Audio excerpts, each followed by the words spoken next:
Our program freely and critically, conducted by me, Tomas Kavaliauskas, and Professor Gintautas Mažeikis from Vytautas Magnus University in Lithuania, Kaunas. We work in Social and Political Critique Center, and this is our program is one of the many series about various social critique issues, theoretical approaches, political events.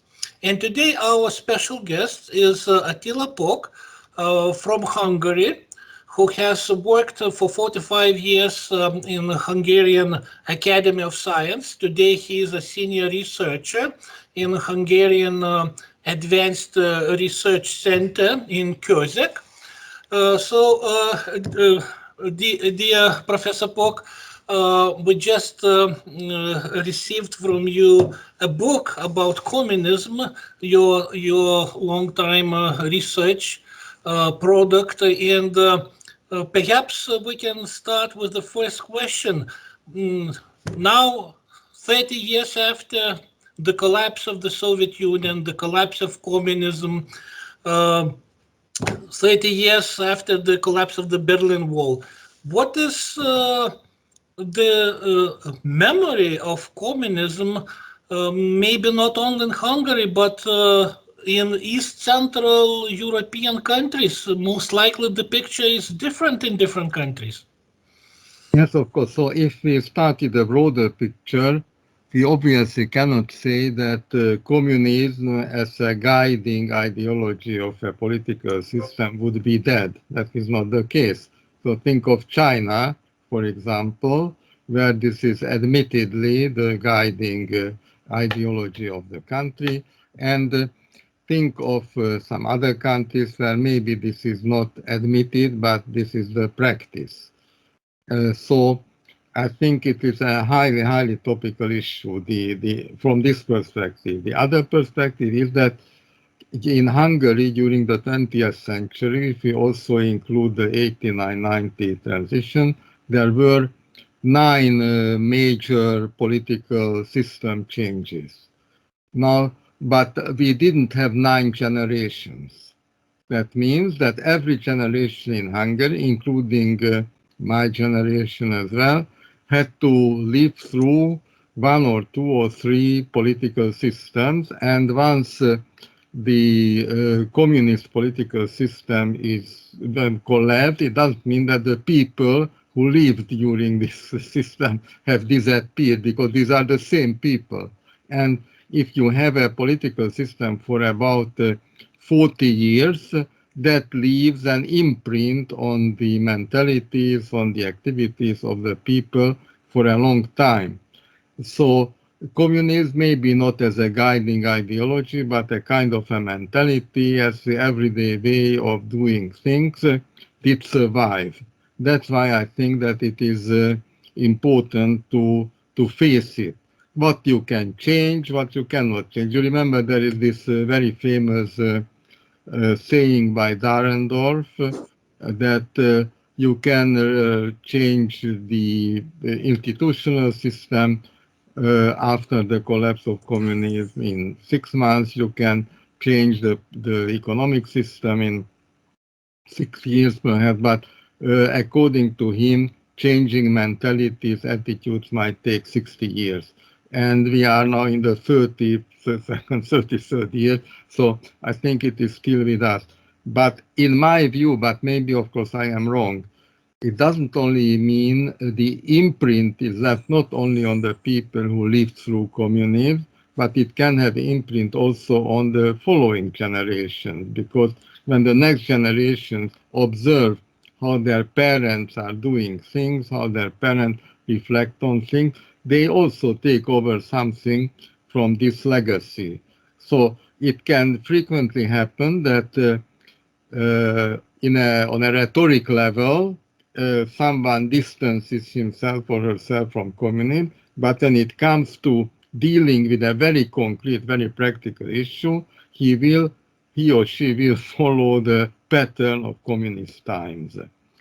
And an additional, perhaps, remark to the topicality of this issue. I think in Hungary, just as much as in many former countries of the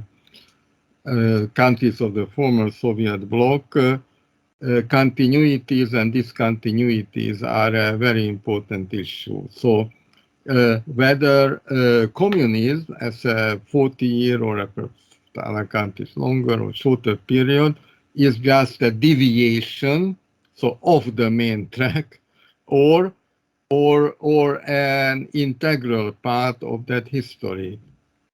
Politicians have, or I would say a number of politicians have the tendency to say that, well, the organic development means that communism or fascism or any other radical systems were just deviations, and now we are back on the right track. So, and I think this is far from being the case. We cannot simply say that, well, there was a long-standing dictatorship imposed on these countries by the Soviet Union, but fortunately we succeeded in getting rid of this authoritarian, dictatorial, despotic system, and now we can enjoy a happy, free life. So it is the task of anthropologists, sociologists, political scientists, historians to go deeper into these issues, because if we want to understand why tradition, I mean in Western Europe, traditional way of political pluralism cannot be fully established, this calls for explanations, and this is connected to the long-term legacy also of communism. Attila, you know that, yeah, I accept your challenge to see deeper than a simple communism as authoritarian, some kind of authoritarian power. And I remember that even in our days, at least in Lithuania, not only, there are many of young people who would like to continue some communist ideas without authoritarian inspiration and without any references to Stalin or Gulag. Mm-hmm. And I remember, and ordinarily they refer to that issues of communism that began even earlier than Marx. You know, that pre-Marx communism, anarchist communism, or social democrats communism, which was different from Bolshevik communism. It means that the phenomenon of communism is much larger, you know, and the revelation of contemporary popularity of communism as well is different than just simple, you know, revelation of Stalinism. What is the communism according to your point of view in this larger sociological, anthropological sense? What it is communism according to you? So I think there is kind of an internal drive in many people, a call for equality. If you are at the bottom of a society, this means that you want to climb up on the social ladder. If you are on the top of the social hierarchy, you say, well, if I want to live in peace and security, somehow I have to help the people at the bottom, because otherwise I will not be in security either, because it might come to uprisings, revolt, lack of security. So there is this, but when we come to the practical functioning of societies, there are always clashes of interest. So the communist ideology is that, and in a way the fascism as well, that it's quite easy to reconcile different the interests of various social groups and classes. And once you find the proper form of reconciliation, you have to give as much authority as possible to the state, because the state can control this. But unfortunately, practical experiences say that in spite of this tremendous demand among people, that's not the reality. It doesn't function. And I'm sure you do not have to be a historian or a politician, but if you have ever managed a smaller or larger business, if you have ever been a leader if you've ever been a leader who has to make decisions, I am sure you know the experience that you are very much upset by the endless discussions and meetings when you keep saying that all these stupid people do not realize what their interests are. I know much better, and everything would be much finer, and they would also live much better if they just followed my wise instructions. So I think this is the deeper lying, so to say, anthropological or social problem, and this is also the reason why a number of people try to find this consolation, so to say, in religious communities where you have an implementation of this principle. I have a very good friend, for example, who found this, who was a very successful businessman, but somehow he got tired of the terrible struggles on the market. And then he found this reconciliation in a Krishna community. So this shows this internal drive. I also know a lady who was a very, very successful business lady, and then after 20 years or so, she decided to go into a nunnery, yes, and become a nun, yes. So that so this will be with us all the time. That's why communism, I think, the idea of communism cannot die. Of course, not every dictatorial authoritarian system is a communist one, but there is a tendency to move in this direction. And other important issue in this connection is the role of the private sphere, privacy. Because if you let people have much privacy, then you can't keep control over them. So I think that especially in crisis, think of also the present situation, critical problem. According to some general principles of human rights, you would be allowed to move around, right? But political interests of other people, of other countries, of other systems are against it. So you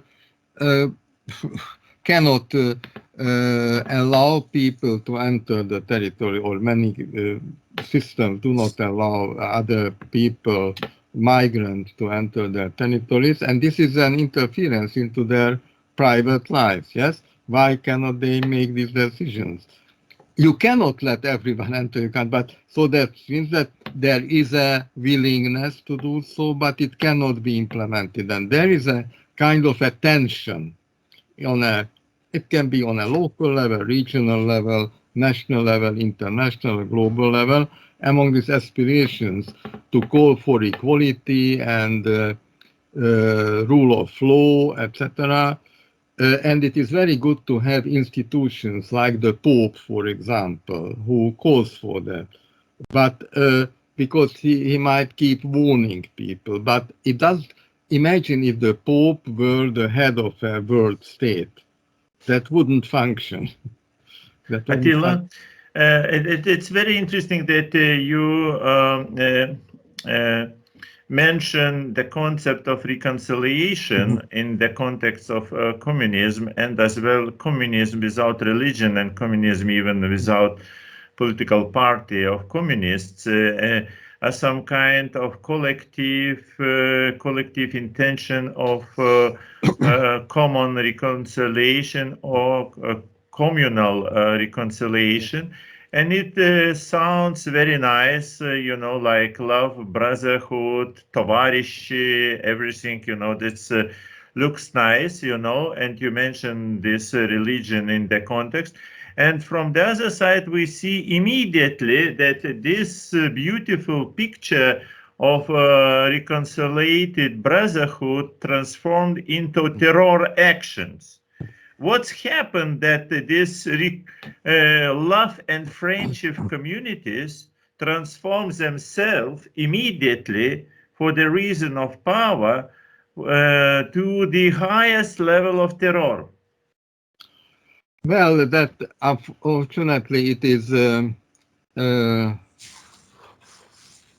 it cannot be avoided. So I think that let me give you an example. So I think about 20 years ago or so, I remember it up to the present day, a very interesting presentation by an Israeli political scientist, Professor Avinieri. And he's an extremely clever political scientist. And he talked about the Israeli-Palestinian relationship and especially the status of Jerusalem.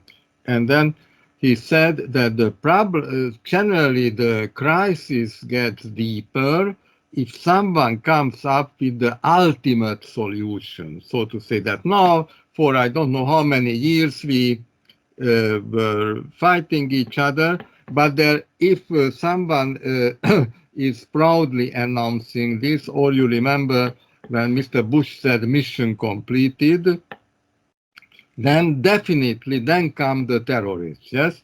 Then come the radical people from either side, because they will say, no, that is not the case. You cannot resolve all the problems. So I think the reasonable attitude, so to say, is that you don't solve problems, but you deal with problems.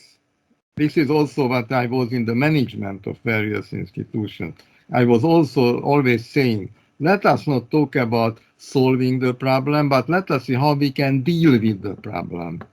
Because the clash of interests, or the clashes of interest will stay with us. But what kind of solutions we can find for damping these clashes, for living with them. So it's I think this is the source of terrorism, that there are these attempts at finding the proper and especially if it is very proudly announced that now we have found the solution. And this was the problem when communism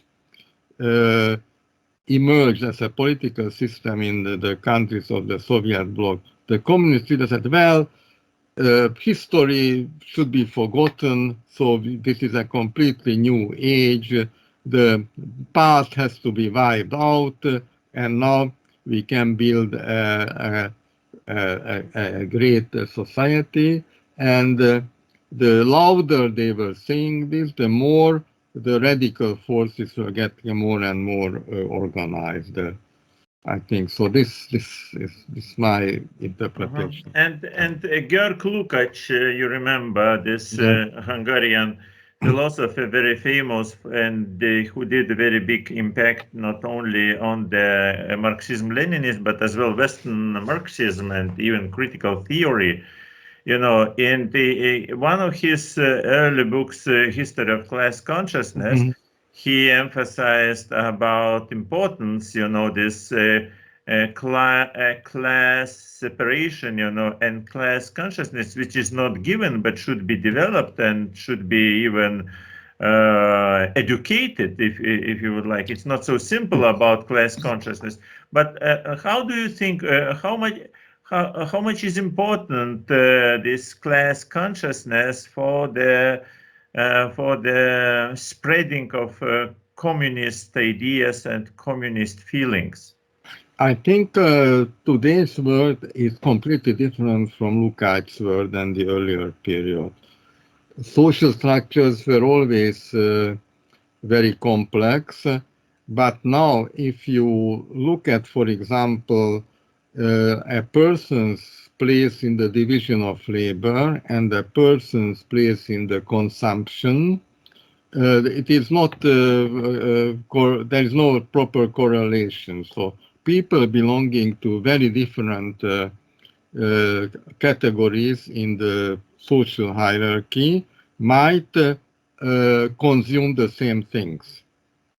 100 years ago, if you were, even I would type 70, 80s, you were walking around in the street, you could easily just, if you looked at how people were dressed and how people were behaving, how people were moving around, you could relatively easily judge their social status. Today, if I look at my students, they come from very different backgrounds. So some fathers are billionaires, others, and they use the same computers, they use the same telephones, they all wear these rug-like things. And therefore, if you have this, it's very difficult to develop a collective class consciousness, because societies are now, I think, much more stratified than classes.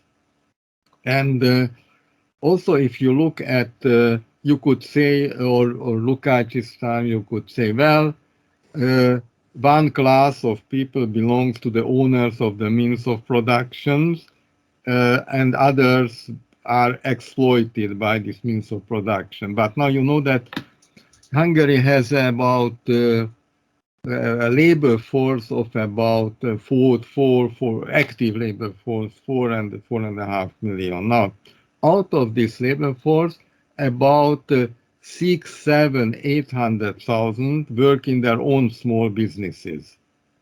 And what they exploit is mainly themselves. Of course, you have got the huge multinational companies who are making huge profits, but in order to be able to make the large profits, of course, there are exceptions, but many of them pay even the lowest ranking employees relatively well. Because for two reasons. On the one hand, they want to keep that labor force. On the other, they have to consume. So if you don't pay your employees, they will not consume. And without consumption, the whole system would collapse. Therefore, it is much, much more difficult to define, so to say, the real clashes, the real fault lines in a society.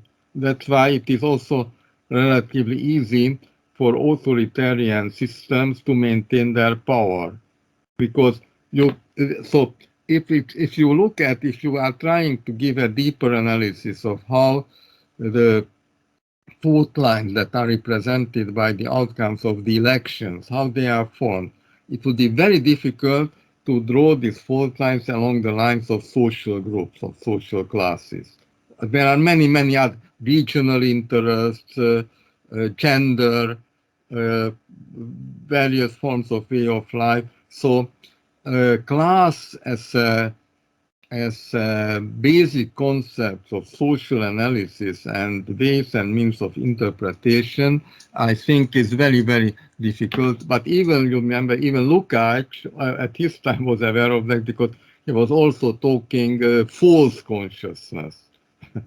That there is like about false consciousness. But you know that you mentioned about consumerism and consumption, and I remember that in the earlier period, communists and communist philosophers never discussed consumerism and consumption as a problem. You know, they don't consider that communism in some way related to the problems of consumption. Actually, it was the claim, you know, that and the communism you will get according to your needs, and you will work according to your possibilities, you know, it will depend. But, you know, this the concept of needs in the sense of consumption was not developed. And we remember that we couldn't find commodities in the communism states, because state was not oriented too much about building of commodity society. And it's very interesting. Is it blindness of communism, do you think? Or what does mean these religious issues of communism? Why they don't consider consumerism and commodities as a problem? I think because the traditional communist ideology focuses, I think, too much on work. So work is considered to be work produces value, right? Yeah. And therefore, if we organize work and the division of labor a proper way, the profits will not go to exploiters. And today, I think that it's not so. On the one hand, I think we have to keep in mind that in modern societies there are always more or less, I do not have statistics, but definitely in Hungary there are now more people who do not work than those who work, because you have got children, you have got sick people, you have got the retired people. So, and it is their work doesn't so much regulate their lives. Yes, communists believe that work is the center of everything. I think this is no more the case. Plus, with artificial intelligence, if you look into the future, more and more, fewer and fewer people can do more and more. When I was very active, I traveled a lot. And you remember when, just compare what procedures you had to go through at an airport 40 years ago, and how many people check you before, except for security now, before you board the plane.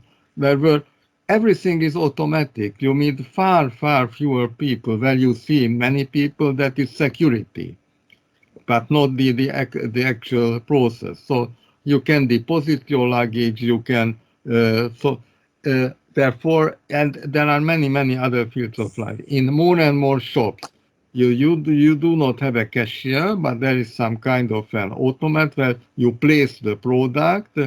There is a kind of a sign on the product which is scanned, and you use your credit card. Yes, so you don't need any people. And where earlier there might have been 5 cashiers, there is only one person who is trying to check the customers that everything is going all right. Therefore, I think the assumption that work is the most important issue in people's life, it has to be, I won't say it has to be forgotten, but this is not the case. This is not the case. So this is, I think, one problem. But of course, 100 years ago or 150 years ago, that was not the case. That was not the case. And a further problem is that look at the average age of people 100 years ago or 150 years ago. So the pace of the increase of the population is dramatic. And if you respect privacy, you are not allowed to interfere into people's lives, whether they want to have 6 children or do not want to have children. So this is, and if they want to have many children, the society also has a kind of morally defined obligation to help people, to help children, because it was not the children who decided about their birth, right? So they have to be supported. So I think this is why classical, traditional Marxists, and I would include even post-World War II some tendencies, was unable to adjust itself to the changing circumstances. And for example, also who would have believed Marx would have ever considered gender a key problem in political life? And this is not, or just various forms of sexuality.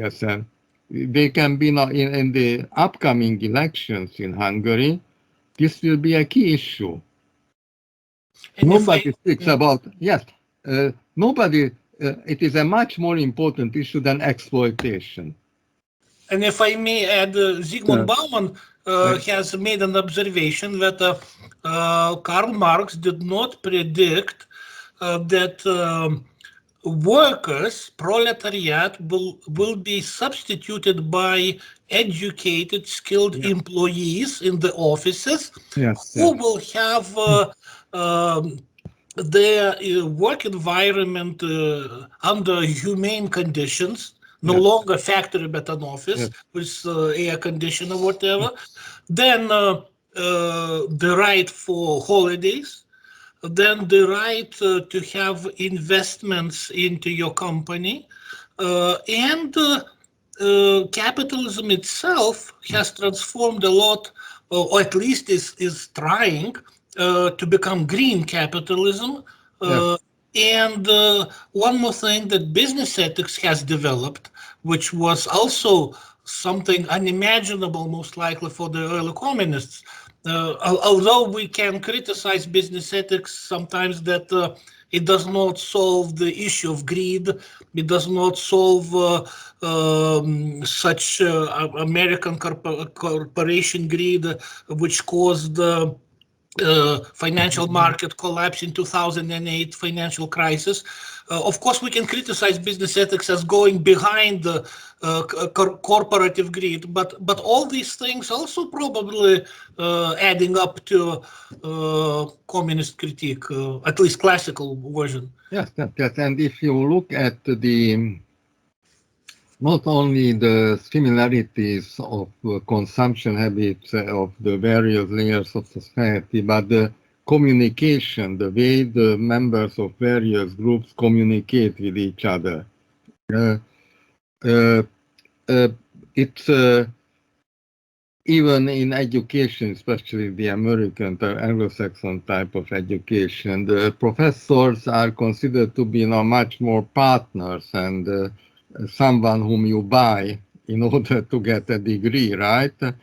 You are paying the institution in order to get a degree.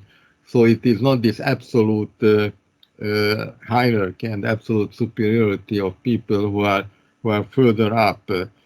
In Poland or in Hungary, especially in Poland, there are, I think, more traditional ways of everyday communication preserved than in the Anglo-Saxon countries. Definitely, the American everyday life is much more easygoing than, let's say, in Austria, for example. But the tendency is that everyday communication is so in everyday communication the social differences can be easily revealed, right? So it's they are not so much visible. Therefore, the humiliating experiences that, for example, many proletariat workers of the 19th century experienced are no more with us to the extent,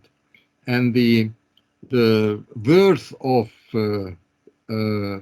layer of societies is generally, maybe again I am wrong, but they are not approached by any political party because they do not go to vote. Therefore, it is not much worth investing into them. Sometimes they are trying to buy up their votes, but they do not deal too much with their problems. Again, it's also interesting that the completely from a completely different angle than Marxist, work is considered to be more important than welfare. So our prime minister keeps saying, I am not interested in welfare, I am interested in workfare. And there is some truth in this. I don't deny there is some truth in this, but you have to be aware of the fact that there are lots of people who are unable to work. There are many, many, many reasons for that, but you cannot simply say that. So, and how to properly deal with welfare, that I think is one of the most difficult problems of modern times. How to reconcile the call for dignity for everyone and the because even people who cannot contribute to the society, their dignity also have to be respected. So the dignity of a beggar also has to be respected, right? And but that's very, very difficult because there is a tendency that to put all people who are unable to contribute into one basket, so to say, and who are not useful for the society. And this approach could lead to movements in the 19th century, but it doesn't lead to I think, political clashes in the 20th or 21st century. Let's turn to the your traumatic, the concept of traumatic history, and you mentioned Ricoeur and Jürgen Rusen, Jorn Rusen, about their concept and interpretation of traumatic memory and traumatic history. But the communism trauma is different and special, peculiar. And my question is, first of all, what is the communism trauma, and in Hungary especially? What is it? Well, in general terms, trauma stays with us if something was not buried. So without a funeral, there is no step further. And you can have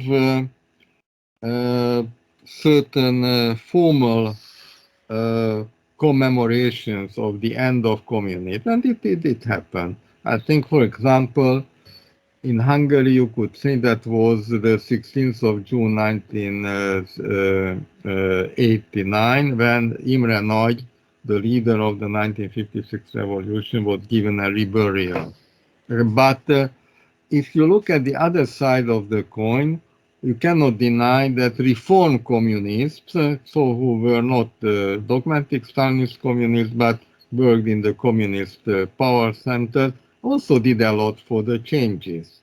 So you cannot simply, you can say that, but it is not the experience. For example, in 1990, we frequently, of course, speak about the first free elections in Hungary, and then the former state party got only 10%. But 10% is also quite a lot. But on the other hand, when it came to the municipal elections in the fall, that is less talked about, a great number of former party leaders were re-elected as independent candidates then. So, whenever then it came to the evaluation of their performance, of course, the legacy of communism frequently came up. I also listed a number of, in a very concrete issues, why I think the trauma of communism is still with us, because a number of issues related to the legacy of communism are still with us. Let me list some of them. One is who initiated the changes, who is responsible for the starting of the process that led to the collapse of communism, and when did actually these changes start? Because you can say, well, changes might have started with the death of Stalin, right? you can say that changes might have started with the 20th Congress of the Soviet Communist Party, because it's a very long, and there is no, I think, no unanimous view against this. Now, a very sensitive issue that is still with us and occasionally comes onto the agenda is about the peaceful transitions, except for Romania, and to some extent Eastern Germany, not so much bloodshed. But are peaceful transitions an asset or a liability? It's, of course, every single death is a terrible tragedy, but from a broader historical perspective, if you have a kind of a real traditional revolutionary event, then that shows a certain borderline, that shows the termination of a historical period. Antal József, who was the first prime minister after the change, who was a historian, had a famous saying that whenever people were complaining about the survival of communist legacy, then he asked, why didn't you do a revolution? Why didn't you make a revolution? So, further on. The problem, the limit, that's absolutely topical, retrospective justice. That's a very, very serious problem, because hundreds of thousands or millions of people haven't been compensated for their losses during communism, be it moral or financial, whatever losses. And a great number of people whose responsibility for a number of terrible atrocities has been made pretty much public, haven't been punished for that. So this is an open wounds. Then another approach. After the transition, a lot of people showed up as great anti-communist heroes. So whoever was punished, maybe just as a simple criminal during communist times, was trying to present himself or herself as a great anti-communist hero, although the number of people who actively participated in struggling in various forms against communism were quite small. I have a colleague, a good friend, András Bozóki, who is a political scientist, and he made a long-term research. His research question was, how many people are responsible for the transition in Hungary? And his method was the following. He collected about 50 various manifestations of anti-communist protests, be them large-scale demonstrations, publications, etc. And he made hundreds of interviews. It took about 15 years, this work. And the outcome was very interesting, that about 2,000 people from various backgrounds were one way or another responsible for these changes, but he called in the book that he wrote about this a rolling system change, because that means that it was not always the same. So it doesn't mean that the 2,000 people were active. According to his interpretation, by the way, the changes start in 79 and go up to 94. So he looked at this time period, and then there is a very small hardcore continuity. But for example, a great number of people who were extremely active in the early phase didn't play any role after the collapse of communism that they were fighting for. And further, in general, I could say there are lots of ambiguities about the backgrounds of a number of people who are presenting themselves as great anti-communist heroes, but in fact were pretty much established in communist systems. I noticed you mentioned the forgiveness issue, punishment issue, and I think that Václav Havel and Adam Michnik, they stick out as two great dissidents who, under democracy conditions, declared forgiveness to the former communists. Especially Adam Michnik surprised everyone when he was hugging Jaruzelski, the now current government of Poland showed that video of Adam Michnik hugging and kissing Jaruzelski as a compromat, as supposedly improper behavior of Adam Michnik. So how do you view, and how the society regard Adam Michnik's perhaps extreme than Václav Havel's perhaps more moderate this forgiveness attitude? Because some people say in the Czech Republic this is bad consciousness, that there's no really any resolution. Where's the funeral of communism? And what is the case of Hungarian dissidents? Did Hungarian dissidents also promoted this forgiveness of Mahatma Gandhi type? Well, this is one of the reasons why trauma is still with us, is that there is no consensus about this issue. There is no consensus about these issues. So, and it's the Hungarian dissident can be divided into various groups. So there was a hardcore dissident group which came mainly from urban, very well educated young intellectuals, many of them having been the children of leading communist bureaucrats, because they knew a lot about the system, and some of them turned against the system for that reason. I think they would not have been very much willing to hug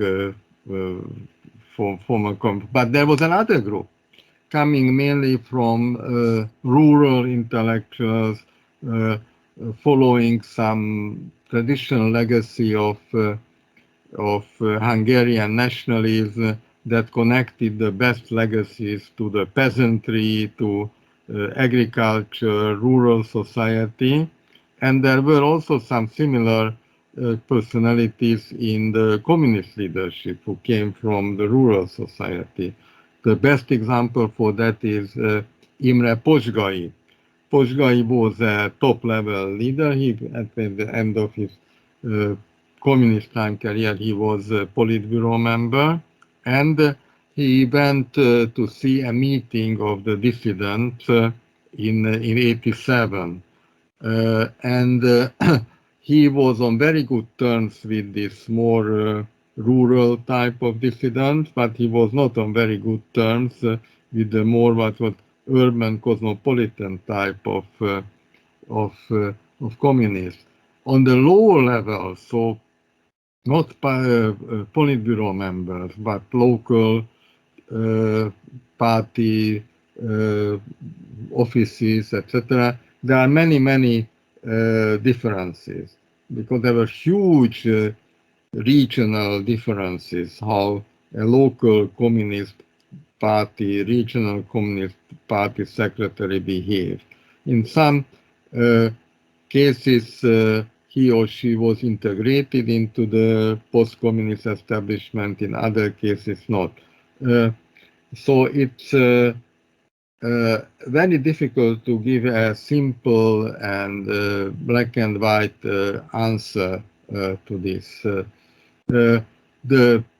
I think the more broader horizon a dissident had, the more open-minded a dissident was, the more willing he or she was ready to make compromises in the last phase of communism and during the transition with the party leadership, because that was absolutely necessary because there were the whole process in Hungary was a negotiating. So as Professor Tőkés called it, the negotiated revolution. And if they hadn't showed some respect towards each other, then it wouldn't have been possible to have negotiations. And part of the deal, so to say, was that a number of these former communist leaders could survive in business because many of them by 89-90 were pretty well educated and were very well connected in various businesses. So maybe they wouldn't have hugged each other, but they were ready to let them live. Plus, we mustn't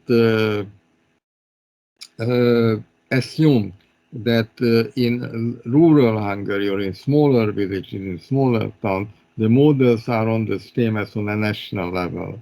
Because in a small community where everyone knows everyone, the major strategy is survival, right? The deeply imprinted instinct of many local societies is that they have a collective memory, and this is still quite a bored memory because I still know that they cancel at least for 80 years or so, and they know we have survived a lot of things. And therefore, it's not very wise to totally exclude someone from the society because you never know what is coming up, right? And therefore, in many cases, they were, I think, quite tolerant with each other. Of course, the mainstream rhetoric is strongly anti-communist and calls for and explains the lack of proper punishment as one of the reasons for the present-day difficulties. But the closer you come to the fabric of society, the deeper lying fabric, deeper lying element of society, I think the more complicated it is. Because there were points when very radical and very well-structured anti-communist arguments came from former party bureaucrats. And not only because they were simply changing sides, but they, if you think of Wehrmacht soldiers or even sometimes SS, they were also changing sides, yes, not only because of they wanted to save themselves, but this is how they realized that things wouldn't go the same way as they did before. And here, it's interesting to compare two parts of our discussion. In the beginning, we discussed about some communism spirit and idea, and the second part about more about nomenclature and why our history of communism is not buried, still not buried. And there I see the problem that you remember from Karl Marx's manifesto of communism, that communism is ghost, which walks in Europe, you know, through, and it means it's not about persons and not political parties. It's about some kind of spiritual idea which is still alive, and contemporary young people inspired by idea, the ghost of communism, they accuse this nomenclature, which you mentioned in the second part, they accuse this nomenclature in treating as a treaters of communism, you know, as those who never been real communism, as those that the false consciousness is the character of nomenclature, but not of them, the youngest, you know, generation. And this conflict, how do you see this conflict? Is it very marginal in Hungary or just visible? I think this radical survival of traditional revolutionary Marxist is totally marginal, just the same way as the radical anti-Semitic, racist, etc. Radical right is also, I think, absolutely marginal. They occasionally can be visible, but even the radical right is more visible than the radical left. There is a small communist party, but it doesn't even call itself Communist Party, but Workers' Party, because it is frightened. But if they use the concept of communism, that they might get at an election perhaps tens of thousands of votes altogether in the whole country. You know, it is. Do you have an estimate how many parties have been registered for the elections now? More than 300. It's more than 300. Because if you meet certain bureaucratic conditions, you can register as a party, and then you get some financial support. And so they are totally negligible. They do not have any influence on people. I think the number, again, maybe I am wrong, but the sexual problems, gender problems, drug problems, I think now are much more important for a number of young people than keeping to the old tradition of communism. It's, for example, the very young, they do not understand how borders could be closed. So I cannot explain it to my students either. So they simply don't understand. So that they don't understand communication. How is that you couldn't make a call? Why couldn't you make a call? So it's a but convertible currency. They don't understand. Money is money, they say. I don't understand what is convertible and not convertible. Of course, they understand that some currencies are worse than others, but that there are two. So the worst elements of everyday life of communism, nobody remembers. This is something that nobody remembers. So therefore, I think they are not inspired for that. I have the feeling, but on the basis of talking students and younger children, so teenagers, what really inspires them is technology. Various new forms of technology. Sometimes a 16-year-old tells me that Facebook, that is for old people like you. And so they have many levels of communication, and they can organize themselves, and these networks, I would say, hardly reflect social statuses, I think.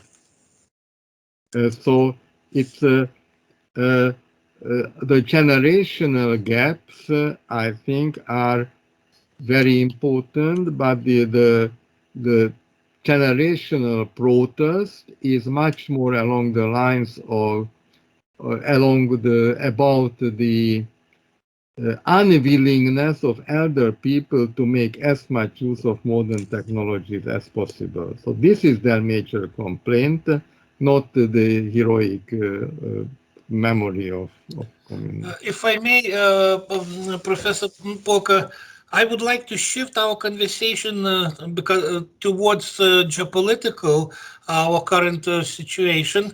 Our program is going towards the end, and I'm so eager to ask you, as a Hungarian person, how do you see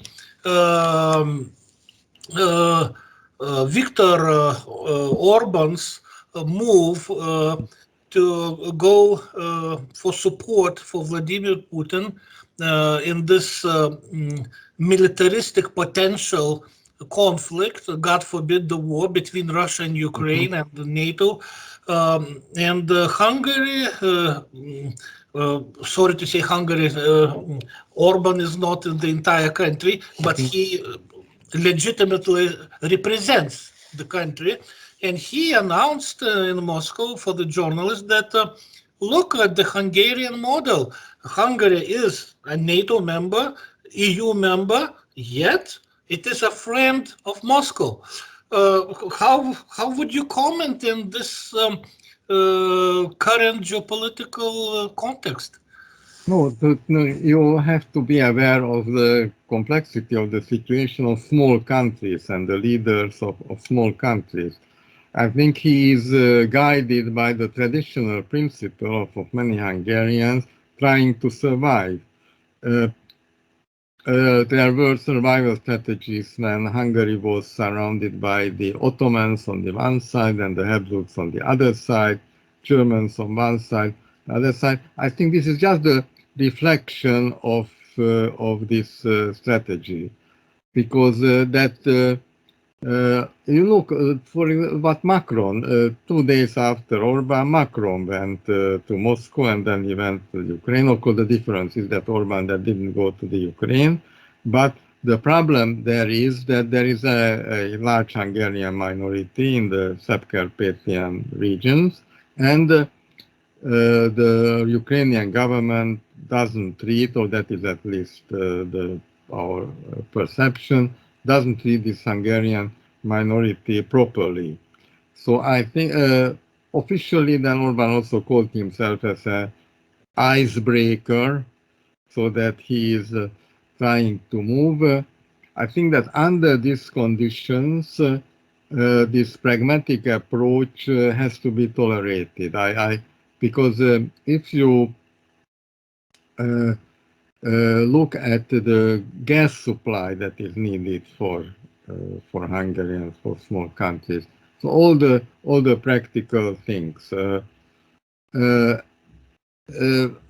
Russia can do lots of harm to Hungary if it wants to, and this approach is an attempt at trying, I think, to avoid it. So this, of course, everyone knows what is going on in Russian domestic politics, but it is a counter-argument against this, that if we, I know it is very harsh, but if we expect other countries not to interfere into our domestic affairs, you can say we shouldn't interfere into other countries' domestic affairs. It is terrible. Yes, I know this is something terrible, because there is some kind of an overall humanitarian responsibility. But I think in every society there is a division of labor. So if you are a free intellectual, you can speak on behalf of universal human rights. But if you are a prime minister responsible for the gas supply of your country for this winter, you cannot represent this rhetoric. So I think that it is very difficult, because during my active career, I was always trying to encourage my colleagues to talk to politicians, not just to criticize them. And I was also trying to encourage politicians to listen to scholars, that please try to understand that we have a completely different approach to the same problem. But that is how a kind of a democracy works, because we have to share thoughts with each other. So as long as there are institutions and personalities and media where you can represent a different view, I think as long as that is the case, this is not a problem. It's an issue, but not an unresolvable problem. But of course, today it's unimaginable for Kaczynski or Duda to go to Moscow. We have this Central European Visegrad countries, interesting similarities and differences. Poland, just as Hungary, is sort of anti-Brussels, but Poland is also anti-Moscow, especially after the catastrophe in 2010, the airplane crash, Polish elite in Smolensk airport.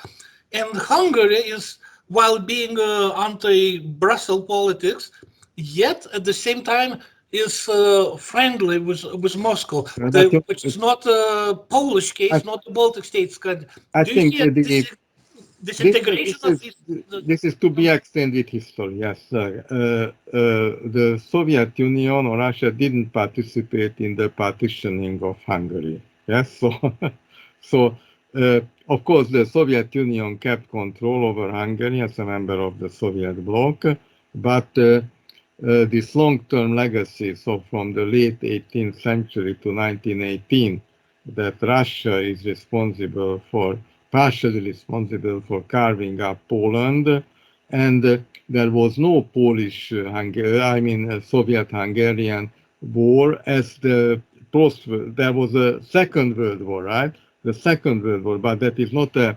Hungarian Soviet war, but it is Hungary as an ally of Germany is participating in the war.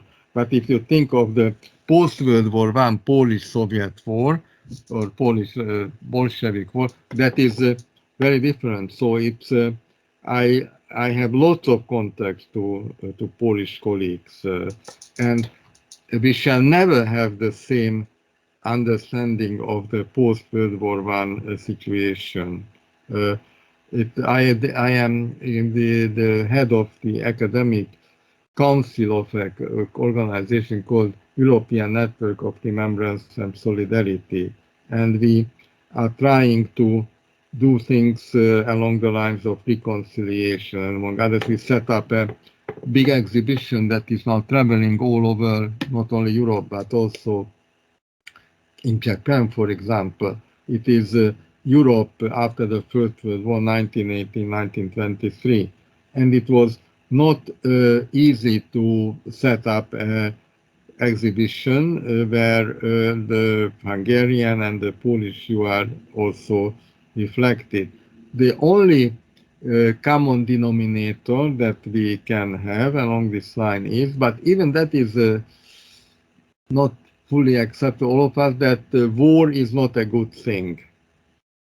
But even that is sometimes cannot be shared, because there are situations when only war or the continuation of a war seems to be the proper means for resolving something, like also in the Polish-Soviet war after the First World War. So if the Poles hadn't been fighting, the situation would have been completely different.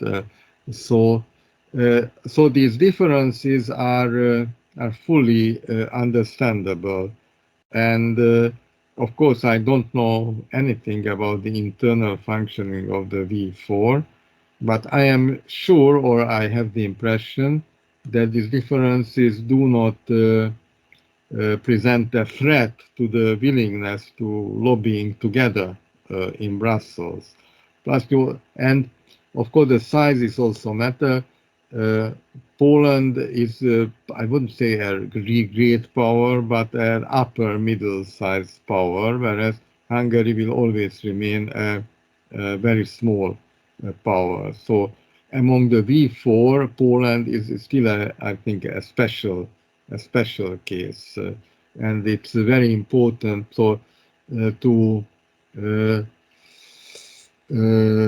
maintain for all the countries, for various reasons, to maintain the integrity of this V4. I don't know whether we have mentioned it in our previous conversation that two Austrian colleagues, Erhard Buzek and Emil Brix, have written a book about this problem. In 1986, they published a book about how they, as Austrian politicians and scholars, see Central Europe, and now they, in 2018, they rewrote it, so to say, and according to their interpretation, it is, of course, it would call for a longer elaboration, but they argue that if the European Union is unable to properly deal with this V4 group in Central Europe, then that will cause difficulties. So in a simplified, straightforward sense, they say that the future of Europe to a very great extent depends on whether they are able to integrate this group.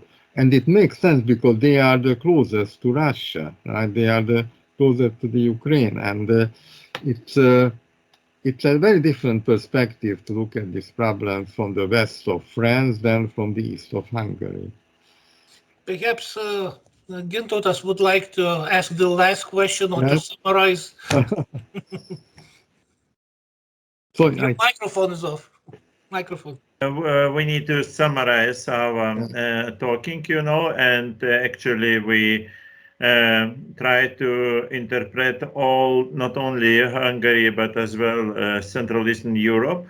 And we see here there's some kind of destiny of communism heritage, for all this region, which becomes different from not only from Western Europe, but as well from the Asia, which accepted communism, interpreted it in completely different way than Central Eastern Europe. How do you think the importance of this Central Eastern communism? Now, I'm talking not about the whole world, but very special experience, conscious experience of communism in Central Eastern Europe. Does it unite us in some one way? Because listen, questions of Tomas, we could understand that okay, from the one side we criticize heritage of communism, but from the other side we found some sort of the same topic, the same consciousness in this Central Eastern Europe, which is different from Russia communism, from Asia communism, and actually were different from Western countries. What does mean this one element of heritage communism which unites us? Yes, I think this is a very proper question. I think perhaps collective suffering might frequently be a good common denominator of different societies and countries. So, of course, in different form, because how could you compare life in Romania in the mid-80s to life in Hungary in the mid-80s? But still, there is something that communism is thought of as something having been imposed on these societies, and different as the end of the system might have been in different countries, there was also some kind of an experience of having got rid of it. It doesn't mean that for all layers of all societies getting rid of communism was an extremely heroic, positive experience, but it is still something that we share. So obviously, even the memory of these things for younger generations brings people or young people from Poland and let's say even Serbia closer together than young children from Britain and let's say Croatia. So I think this is something that helps in a way the cohesion of this East Central European community, not only because of the legacy, but also the history, but also the motive that survived. So let me give you just an example from an everyday experience. So once I was with American students, so just moving around in Budapest, and there were American students and also some students from various East European countries. And a small accident happened, not very serious, but a small accident happened with one of the American students. And then the American students said, oh yes, let's call the police immediately. The Ethiopians, let us not call the police because that might mix up things. Let us try to solve the problems ourselves. The Americans said, why? Because why not? And they said, well, you know, police is always a problem. Whereas from an American point of view, police is there to serve you, to help you. So I think Romanians, Poles, Czechs, Slovaks could easily understand this attitude, whereas the American was unable to understand this attitude. So I think in that sense, the memory, legacy, heritage of communism in a way unites us. Thank you very much, Professor. I would like to remind our dear viewers that you just watched our program called Freely and Critically, run by Social and Political Critique Center from Vytautas Magnus University, Kaunas, Lithuania. It is me, Tomas Kavaliauskas, and Professor Gintautas Mažeikis, and thank you very much to Attila Pók, our special guest today, who illuminated us on so many subtleties of communist heritage. Thank you very much. Thank you very much. Thank you very much. Goodbye.